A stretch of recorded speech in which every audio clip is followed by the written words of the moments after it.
ये उस तरह की कैटास्ट्रोफिस, मिसहैप्स और मिसहैपनिंग्स हैं जिसमें नुकसान जीवन को, हमारी जो असेट्स हैं उनको और एनवायरनमेंट को इतना होता है कि वो हमारी क्षमता से बाहर चला जाता है। जी जी।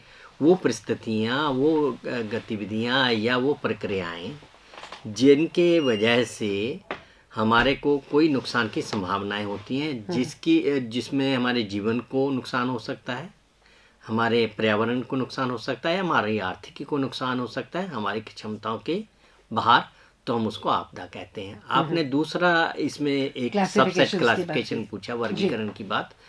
तो आपदाओं का वर्गीकरण विभिन्न लोग विभिन्न प्रकार से करते हैं, उसके विभिन्न आधार हो सकते हैं। जैसे कि हम कहते हैं कि जिस तरह के कारण हैं उसकी वजह से हम जो आपदाएं आती हैं उनके आधार पर कहते हैं। उसमें जैसे हम कहते हैं कि जो भूभौतिकी कारणों से हो रहे हैं उनको हम जियोफिजिकल हैजर्ड्स कहते हैं।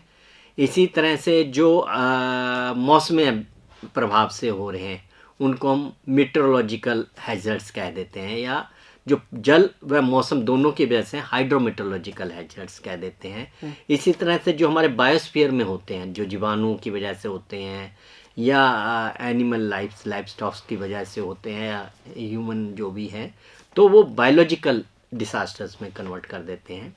और उस तीसरा इसके अलावा जो केमिकल इंडस्ट्रीज में होता है, केमिकल्स की वजह से, उसको हम केमिकल डिसास्टर्स बोलते हैं। इसी तरह से इंडस्ट्रीज में होने वाले को इंडस्ट्रियल डिसास्टर्स कहते हैं।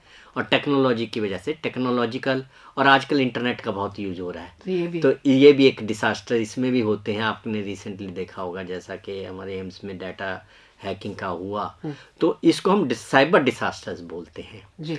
तो इस तरह से जिन क्षेत्रों में, जिन स्फीयर्स ऑफ एक्टिविटीज़ में हमारे ब्रॉडली होते हैं, उनके आधार पर हम इन्हें वर्गीकरण कर देते हैं। वैसे और दूसरा आधार हो सकता है कि प्राकृतिक या मानव जनित या तकनीकी, वो भी एक आधार रहता है।